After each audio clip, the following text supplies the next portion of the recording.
하나님의 말씀은 골로새서 3장 18절에서 4장 1절까지의 말씀입니다.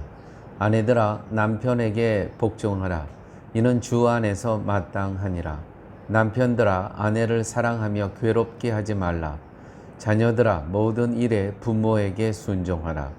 이는 주 안에서 기쁘게 하는 것이니라. 아비들아 너희 자녀를 노엽게 하지 말지니 낙심할까 함이라. 종들아 모든 일에 육신의 상전들에게 순종하되 사람을 기쁘게 하는 자와 같이 눈가림만 하지 말고 오직 주를 두려워하여 성실한 마음으로 하라. 모든 일을 하든지 마음을 다하여 주께 하듯 하고 사람에게 하듯 하지 말라. 이는 기업의 상을 주께 받을 줄 아나니 너희는 주 그리스도를 섬기느니라. 불의를 행하는 자는 불의의 보응을 받으리니 주는 사람을 외모로 취하심이 없느니라. 상전들아 의와 공평을 종들에게 베풀지니 너희에게도 하늘에 상전이 계심을 알지어다. 아멘. 신앙생활은 예수 그리스도 안에서 사는 것입니다. 그게 신앙생활입니다. 특별한 생활이 따로 있는 것이 아니라 예수 그리스도 안에서 믿음으로 사는 그 삶이 바로 일상생활, 우리의 일상생활이 바로 신앙생활이 되어야 하는 것입니다. 우리가 때로는 오해를 합니다. 신앙생활과 일상생활은 다른 것이다. 아닙니다. 일상생활이 곧 신앙생활이어야 된다는 것이죠. 예수 그리스도 안에 사는 것이 무엇입니까? 예수 그리스도 안에서 인간은 저주에서 해방되고 생명에 속한 자로 존재합니다.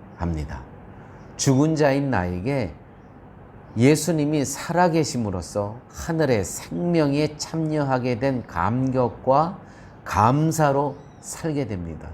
이것이 우리의 일상생활에서 이 감사와 감격이 있어야 되는 것입니다. 이렇게 됐을 때 일상이 곧 신앙생활이 된다는 것이죠. 현대 교회가 강조하는 신앙생활은 유대인들의 신앙생활과 맥락을 같이 합니다. 무슨 의미냐 하면 유대인은 인간이 할 수 있는 모든 노력을 다하여 하나님을 섬겼습니다. 그런데 그러한 그들이 예수님을 죽입니다. 이것은 유대인식의 유대인 방법의 신앙생활이 구원과는 아무 연관성이 없음을 의미합니다. 왜요? 그들은 그렇게 열심히 살았지만 하나님을 섬겼지만 하나님의 아들 예수 그리스도를 죽이지 않습니까? 그러므로 유대인식의 율법의 그 신앙의 모습으로 살아간다는 것은 구원과는 아무 연관성이 없다는 거 기억하셔야 됩니다. 사도 바울은 오늘 본문에서 그리스도 안에서의 일상생활에 대해서 이야기합니다. 일상생활이 곧 신앙생활이다라는 거예요. 그리스도 안에서. 자 보십시오. 아내와 남편이 등장합니다. 부모와 자식이 등장합니다.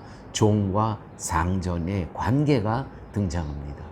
골로새 교회는 거짓 선생들로 인해서 믿음이 아주 매우 혼란한 상태였습니다. 17절에 무엇을 하든 주 예수의 이름으로 하고 하나님 아버지께 감사하며 사는 것이 곧 믿음이라고 말하고 있습니다.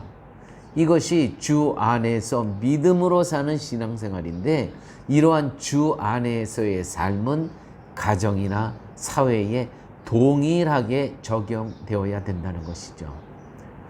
오늘 18절 말씀 보도록 하겠습니다. 아내들아 남편에게 복종하라. 이는 주 안에서 마땅하니라. 남편들아 아내를 사랑하며 괴롭게 하지 말라. 남편과 아내의 삶이 나옵니다. 믿음의 삶은 다른 것에서 확인하려고 하지 말아야 됩니다. 아내는 주 안에서 남편에게 복종하고 남편은 주 안에서 아내를 사랑하고 괴롭게 하지 않는 것, 이것이 바로 믿음의 생활이요 일상생활이 돼야 되는 것입니다. 그리스도 안에서. 또한 그리스도 안에서 자녀는 주 안에서 모든 일에서 부모에게 순종하고 또 아비들은 주 안에서 자녀들을 노엽게 하지 말아야 됩니다. 이것이 믿음의 삶이라는 것이죠. 그리스도 안에서.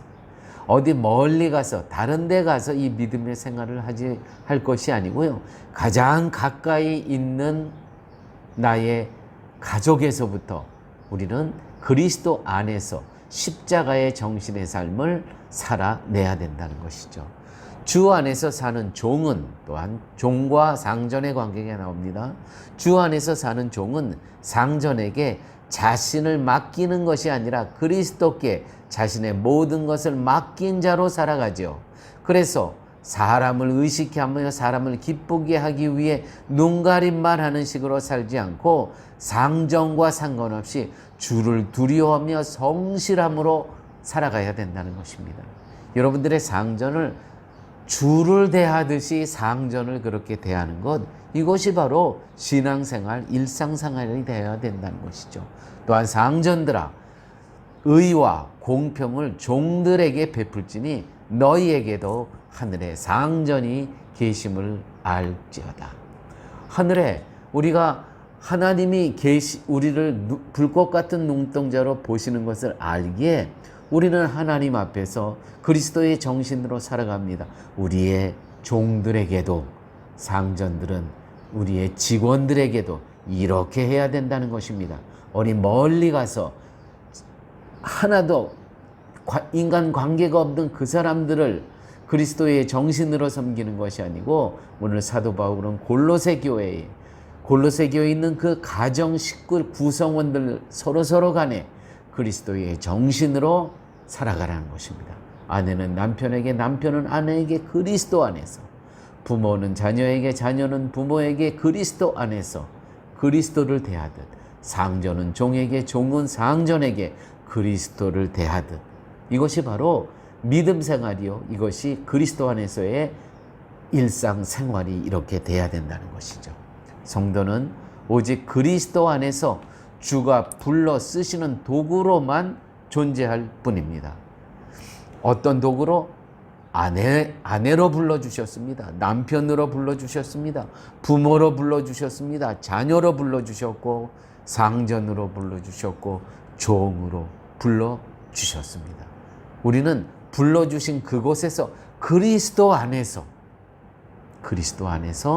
우리는, 아내는 남편을, 남편은 아내를, 부모는 자녀를, 자녀는 부모를, 상전은 종은, 종은 상전을 그리스도 안에서 그리스도를 대하듯이 이렇게 살아내야 된다는 것이죠.